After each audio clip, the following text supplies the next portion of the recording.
How long have they been up? So, how's everybody doing this morning? All right, one more time. How's everybody doing this morning? Great! Woo! All right. My name is Lindsay. For those of you who have not met me or heard of myself or my dude that's with me here today, we are a marketing agency. We work only in the Copier channel. We work across the country on lead generation, basically. And we do that through sales and marketing through a methodology called inbound. And so today we're going to learn a little bit about that. It is a fun day. People typically do have a good time in this session. There are 6 sessions total. This intro is not one of them, so technically I guess there's 7. So I am going to start with myself. I come from the copier world. I was the Christie of a CDA dealer in Baltimore. And so I speak MFP, NPS, MNS, OEM. I speak all that. So we are an inbound marketing agency. We're virtual. We're across the country. We only have to look nice from here up because we do a video conference. I hail from Maryland originally. Come on in, guys. We got room. There's a chair there, and then you can swing that one around as well. Front and center. See, look, I saved it for you.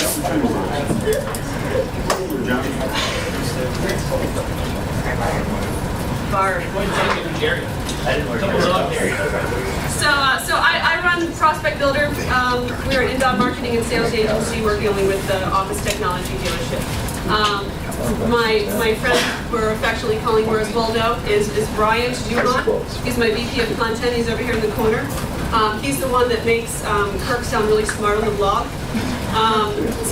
He's good. He's good. So you'll see us from time to time sending out communications through Christy, through Abby, and sometimes through Kirk. So if you guys have any questions for us, and you guys are all going to get a copy of this, you can email us at any time. I have reps who have my personal cell phone number, and they just call me and have conversations sometimes about what's happening in the field, and that's really helpful. So I want to talk a little bit about inbound marketing. Has anybody heard of inbound marketing before? Raise your hand if you've ever heard the term inbound marketing. Oh, good. There's a couple people. I was like, wait. I was like, I should have at least 3 hands, but we have 4 there. So here's the Wikipedia definition. It's a technique for drawing customers to products and services via content marketing, social media marketing, and search engine optimization. In a nutshell, what that basically means is, as the sales reps can probably tell you, it's not as easy to get somebody on the phone today as it was even 10 years ago because of this wonderful little device called Google. The magical Google search bar has kind of started the sales process for us, and so our job is to take the knowledge inside of the heads of everyone in this room. Everybody has been asked questions before. Our job is to answer all of these questions online, so when somebody types into the magical Google search bar, you guys are the ones that come up as one of the top search results on Google page. So that's technically what we do. So traditionally, we've got cold calling, gatekeepers. You guys have a static pitch, and you guys usually held the keys to the kingdom as sales reps. So you were the ones that came in, you had all of the knowledge about the products, you were able to dig deep into what the prospect's pain was and provide a very solid solution for them. And you guys are very good at that. I work with a lot of different industries. Copier sales reps and technology sales reps seem to be extremely good at finding solutions for people. So it's been wonderful until today. We have way too many tools and technologies to help find any answer to any question that we want, which makes the sales reps' jobs difficult in the beginning. Once they get in front of the prospect, they're golden. Okay? Inbound is we interact with content so that every time somebody does go to the magical Google search bar, you guys are the ones that are answering their questions. Okay?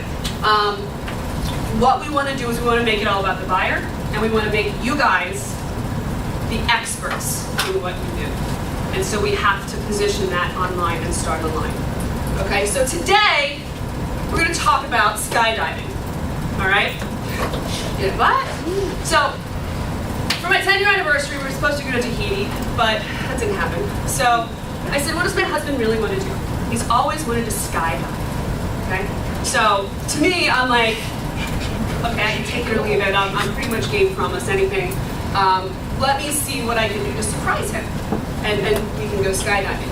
So I went to the magical Google search bar. At the time, I lived in Maryland, And so I typed into Google skydiving, and it obviously finished my sentence because this is what's called Google Suggest. Does anybody know what Google Suggest is? Mind reading. It's mind reading. It really is. Basically, if anybody has ever typed it into, Nina's like, I got this. If anybody's ever typed anything into Google's little bar, it holds and retains that information, and it tries to help you figure out what it is you're looking for and offers you suggestions.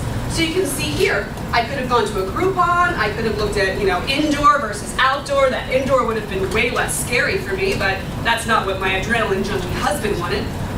So I went to Skydiving Maryland, okay? And here's what I get. Everybody see that well enough? For those of you in the back, the beginning part is the Google list that comes from Maps. So now when you're typing in something and you're looking for something in a geo-targeted area, a specific location, Google will come up with the top 3. It used to be 7, and now you've got to be really good to be in the top 3. The top 3 results in the area for what you're looking for. So the reason I clicked on Skydive Baltimore was because Ocean City was too far from my point of origin. It's like 3.5 hours for me. iFly was an indoor one, and Skydive Baltimore had good reviews. So they had 4.2 stars, and it was the very first organic result. Organic is nobody's paying to get there. Google looks at it and says, yes, this is relevant to what my searcher wants. So I click on that. All right, now this was a few years ago. It wasn't there at this particular time, but I met with this really awesome video. And I watched it just because I was like, I wonder if my skydiving guy was still there, and he still is. But it literally is explaining why people do it, what people come there for. People have overcome challenges in their lives and they feel like this is a big obstacle that they have to get through. And so they're talking about all of these things that are very relevant, not to them, but to the people that come there. So it's all about their clients, okay? So what does skydiving have to do with inbound, all right? So we're gonna go through a couple different things. So a good marketing strategy equals a perfectly good airplane. So when I worked at the dealership, I came in, they were doing television ads, they were doing yellow pages, they were doing print ads, and they worked. This was 2009, but they had started to slip, okay? Because 2009, we definitely had some pretty good search capabilities with Google, but advertising was still very relevant, and you could really reach the masses that way, okay? So we have a perfectly good strategy. I have a perfectly good airplane. Do I not look like I'm about to, freak out? I'm like, what am I doing? What am I doing? What am I doing? It's scary. It's scary to take that leap into what's next. To take that step back and say, what does the customer want? Not what do I think they want, what do they really want? All right, so my husband really wanted to do this, so I really wanted to do it with him. All right? So, 2, you're moving away from your safe place, what you're comfortable with. It's very easy to say, TV has worked for us forever, cold calling has worked for us forever. These are tried and true methods, and yes, they are still relevant. However, you have to fold new things into the mix. You have to try new things. Get out on the ledge and do it, all right? So, similarity number 3, is this ever going to work? Is it almost time to pull the chute? So for 30 seconds, you're free falling, going, okay, it's got to be, has it been 30 seconds? Has it been 30 seconds? Has it been 30 seconds? Please pull the chute. So, inbound is the same way. So, and you can call it content marketing, you can call it inbound marketing, you can call it whatever you want. It takes time, okay? We have to build up the authority on your site before Google is going to say, you are worthy. So this was my penance. 30 seconds of sheer terror, okay? Sheer terror, something unknown, something new, all right? So it takes time. Inbound takes time. The authority needs to be built up. Google needs to see you as relevant. I equate it to me at the age of 25. I could have stood up here and talked because I'm in the theater. I could get in front of anybody and do anything. But it's taken me 20 years to have the authority and the knowledge base to stand up in front of people and educate, okay? So Google is doing the same thing with your website. Do you have enough information here to make my searcher happy? Okay? All right, similarity 4, smooth sailing with slight adjustments, okay? Most wonderful thing in the world is gliding hundreds and hundreds of feet in the air, looking around, taking it all in, and reaping the benefit of the thing you just went through. So it's a little bit like that with the leads as well. So you guys are getting leads coming in right now. We've been doing this for a few months. They're okay, they're pretty good, but they're gonna get better and better and better and better over time as we figure out what leads are good, what leads are and what leads are amazing, okay? So, wait a minute. So wait a minute.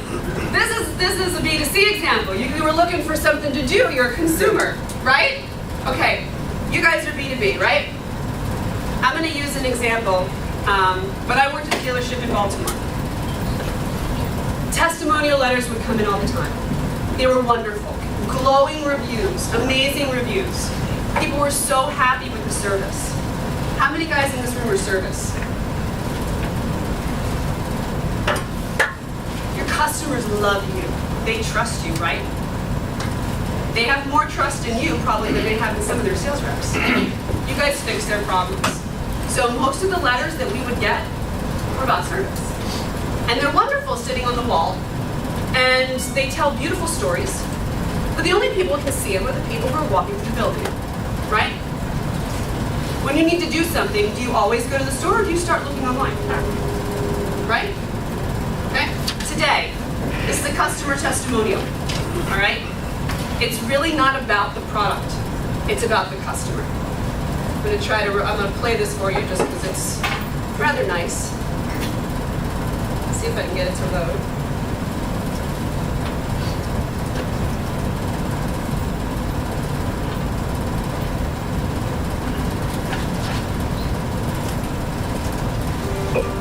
I do architectural and interior design. I run my business, it's a sole proprietorship. When I started my business, it was completely intentional. I had small kids, I needed a flexible schedule, and you can't do that when you're working sometimes. Before I started using FreshBooks, I had a spreadsheet for expenses. I had this other thing for keeping track of time, and then I wrote out invoices separately, and they were separate from my estimates, and they were separate from my job records. In fact, sometimes I hated doing it so much that I wouldn't send out an invoice for months after I'd done the work. It got to be embarrassing. And a lot of people got free design work. I switched over to FreshBooks because it allowed me to save a lot of time. I didn't even try it for 30 days. I took a look at it and jumped right in. Anytime you find the perfect tool to complete a task, you don't want to go back. It was simple. It was really easy to read on the screen. I could see everything I needed right in front of me, and it was really easy to learn. I felt like it's kind of cool. When I'm on a job site, I can pull up that project on my phone, and I can record hours and send invoices. That in itself saves me like probably 12 hours. I'm definitely making more money because I can spend more time doing work for other people.